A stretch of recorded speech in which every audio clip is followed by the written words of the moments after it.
To San Antonio living, you know we've got a lot of mariachi here in San Antonio, but San Antonio is actually second. Los Angeles actually has more mariachi players than we do. Well, there's a special talented young lady in San Antonio who's trying to keep the mariachi tradition alive while putting a different twist on the old theme. Take a look.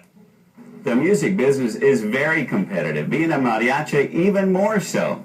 It takes more than just a good-looking outfit to be successful.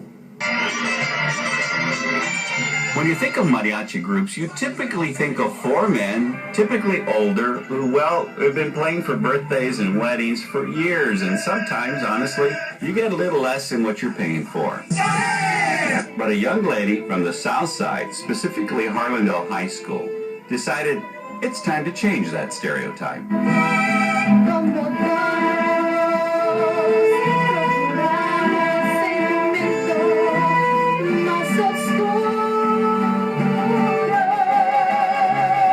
I started mariachi my freshman year in high school.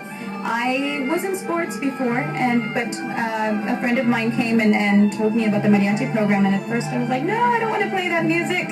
But I fell in love with it, and to this day I run a business based on mariachi, and it's been great. I love it. I had other musical interests. I've had other musical offers as well, but mariachi is just something that has grown on me, and that I just want to keep the tradition alive. And we're in San Antonio, and I think we have a beautiful mix of different cultures, and I just want to continue that passion.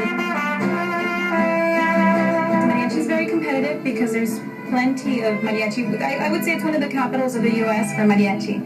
Los Angeles and San Antonio are the strongest for mariachi. They have really great musicians. So in competition, you have to do something that's a little bit different, and that's why I created Las Coronelas. I marketed them in a little bit of a different way, and the public has really been accepting. You know, even people that don't speak a word of Spanish love Las Coronelas, and it's amazing that we can bring that joy to people.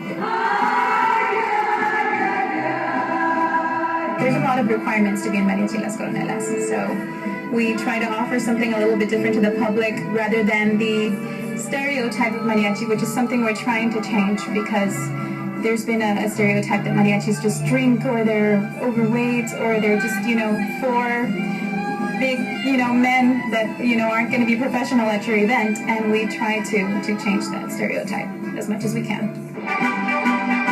We do travel, and we do keep busy on the girls. A couple of the girls are married, and they do try to balance work with, some of them have other jobs. Some do this full time, some don't. So it is a little bit of a balance, but we have a passion for it, and we're happy to do it. There's a lot of plans that I have for the group.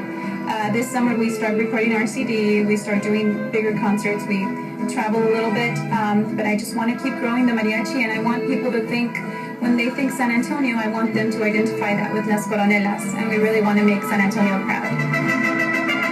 I didn't have a passion for mariachi music when I first started. At the time, I would just listen to, hip-hop at the time, or whatever music was popular.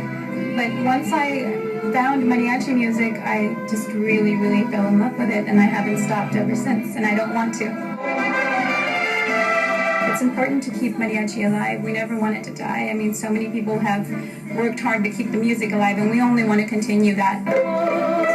Something else that sets aside the ladies from this group is that they're all seasoned musicians in their own right, with bachelor's or master's degree in music, or teachers. And some, of course, are moms. But they all share the passion to keep the mariachi dream alive and strong. I predict you're going to be seeing much more of these young ladies. Mariachi Las Coronelas.